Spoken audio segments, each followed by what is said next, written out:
E aí galera, aqui quem fala com vocês é o Lúcio Senador para mais um vídeo e batemos mais uma meta, então temos mais um vídeo de história aqui no canal. Enquanto vocês continuarem se inscrevendo, vocês continuarão vendo toda essa história detalhada de Lenda dos Cinco Anéis. Sempre aí que vocês tiverem qualquer dúvida sobre coisas ditas no vídeo, coloca aí nos comentários que eu tô sempre respondendo vocês com o máximo de informação possível. Então, vamos lá para mais um vídeo e hoje vamos falar aqui da pré-história de Lenda dos Cinco Anéis, que eu acho que muitos de vocês já ouviram, mas não com todos esses detalhes. Então vamos lá. Pré-história do Império, as cinco raças. A noção de tempo ela é um pouco estranha se você comparar o dos mundos celestiais com o reino dos humanos. Então, por causa disso, durante a queda dos caminhos, milhares de anos se passaram. E durante esse tempo, o reino mortal não ficou inerte. Muitas raças nasceram, se ergueram, criaram impérios e se extinguiram. A mais notável dessas espécies foram chamadas de as Cinco Raças. Elas foram formadas no reino mortal quando ela era um turbilhão de energia elemental. Ela também foi um pouco criada por causa do reino dos espíritos, que tinha uma barreira com o mundo mortal bem mais próxima. E por causa disso, cada uma das raças teve um elemento afiliado a elas. Essas raças eram Zokujin, da terra, Kenku, do ar, Troll, do fogo, Ninjyo, da água e Kitsu, do vazio. Hoje, elas são apenas sombras do que costumavam ser. Diferente de outros, quando essas raças se encontraram pela primeira vez, elas não guerrearam. Elas decidiram se unir para criar uma cidade forte com cada um dos elementos. Então, utilizaram um cristal de Focus para criar a cidade que foi chamada de Cidade da Noite. Com o coração dessa cidade sendo o cristal banhado de toda a energia mágica que eles possuíam.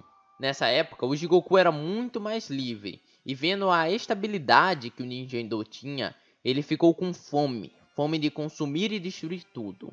Então, começou a enviar os seus servos fiéis, os Onis, para destruir tudo o que encontravam no Reino Mortal. As cinco raças, para limitar o poder do Reino do Mal, criaram 3 selos e espalharam pelo mundo. Esses selos continham o poder do Jigoku e deixava ele muito mais fraco. Mas foi após o nascimento da raça Ogro no norte que a aliança das raças foi um pouco abatida. O ogro conhecido como Murronarok se sentiu campeão do Nintendo e desafiou as 5 raças procurando o campeão do mal. As 5 raças não sabiam de nada disso, mas desafiaram o ogro com 2 tipos de provas diferentes. A primeira foi uma luta de força contra o rei dos trolls, o ser mais poderoso entre as 5 raças. Mas, durante a luta, o ogro usou sua agilidade para derrotar o troll. O segundo desafio era um confronto de enigmas, onde cada um fazia perguntas para os outros e eles precisavam responder. O adversário do ogro dessa vez era um Kitsu.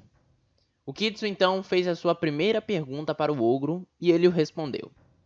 Depois, o ogro fez uma pergunta para Kitsu e o Kitsu sabia a resposta, mas antes de responder, o ogro enforcou o Kitsu até a morte e, sem uma resposta, o ogro foi o vencedor. Então, as 5 raças deram todas as terras dos Nezumis, uma outra raça do norte, para os ogros. Mas, eventualmente, o Jigoku, durante toda essa briga interna entre as raças, chegou até a Terra das Alianças e, com um exército de demônio, começou a destruir a Cidade da Noite. Porém, um Kitsu, para tentar derrotar essas hordas, decidiu pegar o cristal que havia no centro da Cidade da Noite. Todos os líderes de sua raça foram contra essa ideia, mas mesmo assim o Kitsu achou que valia a pena utilizar o cristal. E assim foi feito. A maioria dos invasores foram retorcidos e destruídos, mas o cristal entrou em descontrole. Todos na cidade foram pegos pela energia do cristal, e a cidade se transformou em um enorme cristal roxo. Esse Kitsu e alguns de seus seguidores foram banidos e, posteriormente, se tornaram os Tsuno, uma sub-raça nascida da fusão de um Kitsu com um reino espiritual. Essa onda de choque também foi transferida por todo o mundo e ruiu cada uma das 5 raças, acabando com o grande império que eles possuíam. Os Ryukujins chamam esse evento de o Dia do Trovão Quebrado. As raças restantes eram os Nezumis e os Ogros. Depois da hibernação da raça Naga, os Nezumis entraram em grande proliferação e derrotaram de forma misteriosa os Ogros, já que tinham uma quantidade muito maior. Então, eles dominaram todos os terrenos do norte e formaram um novo império, o grande e forte Império Nezumi. Mas infelizmente ele acabou. A rota que um dos caminhos acabou pegando, Fuleng, era mesmo em cima da capital desse império. Com a queda do caminho, todos da espécie se dispersaram e o reino todo acabou. O local também se tornou as Terras Sombrias e o exato ponto de impacto do caminho se tornou o Poço Infecto de Fuleng. Pré-história do Império, a criação da humanidade. Enquanto Onotango devorava seus filhos, Amaterasu chorava. Suas lágrimas caíam no reino mortal e formavam Jade. Quando Onotango teve sua barriga e seu braço cortado, seu sangue caiu sobre o reino mortal e formou Obsidian. Nos pedaços onde uma lágrima e a Obsidian caíam juntas, se formavam um homem e uma mulher humana. E assim, a nova raça se desenvolveu, cresceu e se espalhou pela Terra. Ao menos um século se passou desde quando a humanidade foi criada, e eles se espalharam pelo mundo, criando diversas vilas. Uma das maiores era a tribo Izawa, que tinha o nome de seu líder, um poderoso feiticeiro que utilizava magia baseada no sangue. Pré-história do Império, a chegada dos Kamins. Aterrissando em uma colina chamada de Monte Sepum, os Kamins avistam uma guerra acontecendo. No pé da montanha, a tribo Noriaki está atacando a tribo Sepum. Então eles decidem agir e interferem na batalha dos seres humanos. Os Kamins facilmente derrotam todos os Noriaki. Foram Akaji e sua esposa Sepum os primeiros a verem os Kamins. E depois da guerra, Akaji e Sepum descobriram que seus filhos tinham sido mortos pela tribo Noriaki. O mais velho, chamado de Hiro, e o mais novo. Entre os Noriakis, alguns foram capturados, inclusive o seu líder, chamado Kuzuhiro.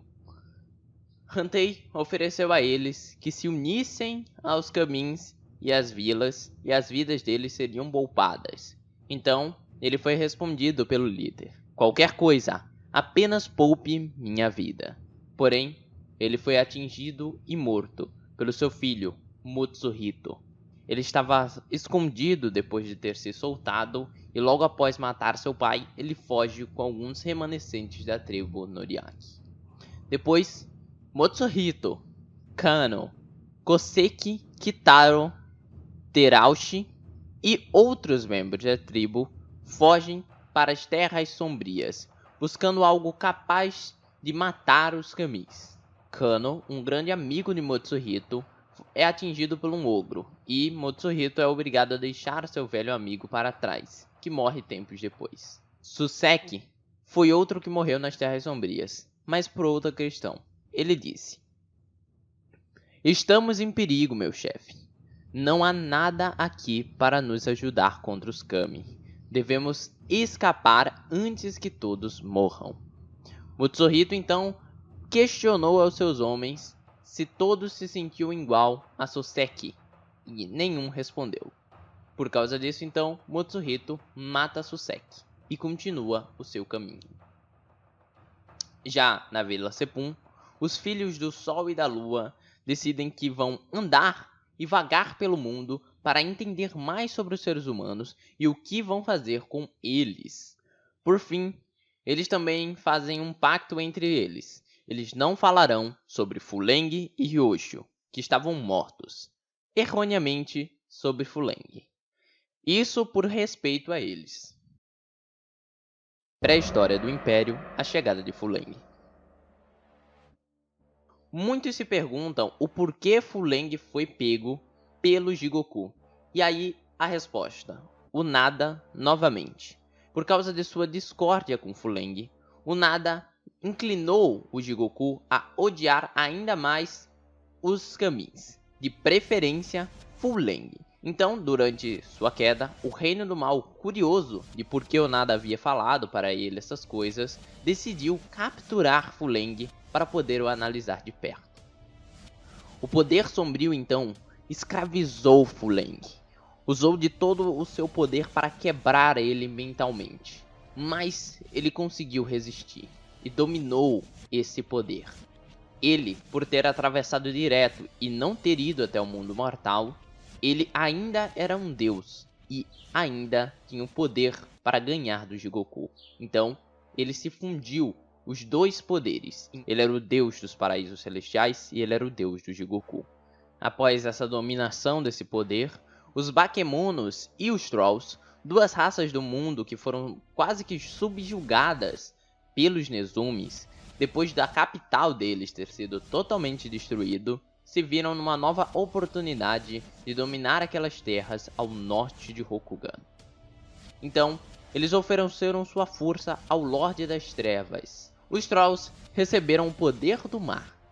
Os Goblins, ou Bakemonos, chamem do que preferir, receberam o poder da noite e das trevas.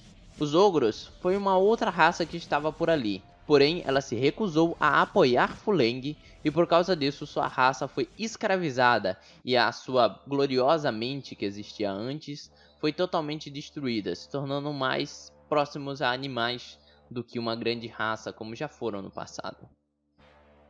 Nas profundezas do Jigoku, os demônios daquele reino eram seus únicos companheiros, já que não havia nenhuma presença mortal ali para que pudesse o apoiar. Os poderes daquele reino esconderam a presença de Fuleng e de seus irmãos, por isso eles achavam que ele estava morto. Então, por causa disso, o Fuleng começou a ver como se seus irmãos tivessem o deixado para trás, o abandonado naquele lugar terrível. Mas isso era só um equívoco dele. Ele estava sendo manipulado pelos aqueles outros demônios. Eles também canalizavam a raiva de Fuleng por seus irmãos, o fazendo jurar que destruiria tudo o que eles construiriam, inclusive o Império Esmeralda no futuro, que seria para ele a sua maior conquista. Essa interferência e lavagem cerebral no caminho foi a causa da Guerra dos 1000 Anos de Rokugan contra as Terras Sombrias. E também foi a culminação do verdadeiro destino de Fuleng.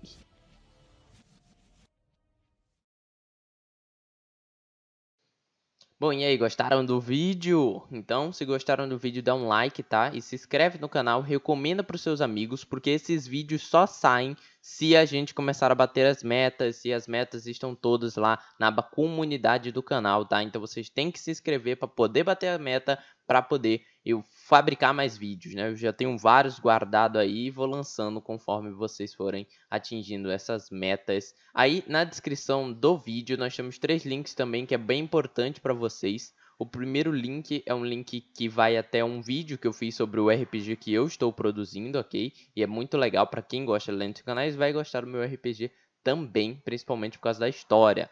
E o segundo link é uma campanha que eu fiz chamada A Alvorada Imperial, que conta todo esse início do Império, do pré-calendário até por volta dos anos 40, só que eu tive que fazer um reajuste de tempo na campanha para poder fazer sentido com os jogadores, tá? Então vai mais ou menos para os anos 40 aí, se você considerar o século I, mas na campanha em si é menos, né?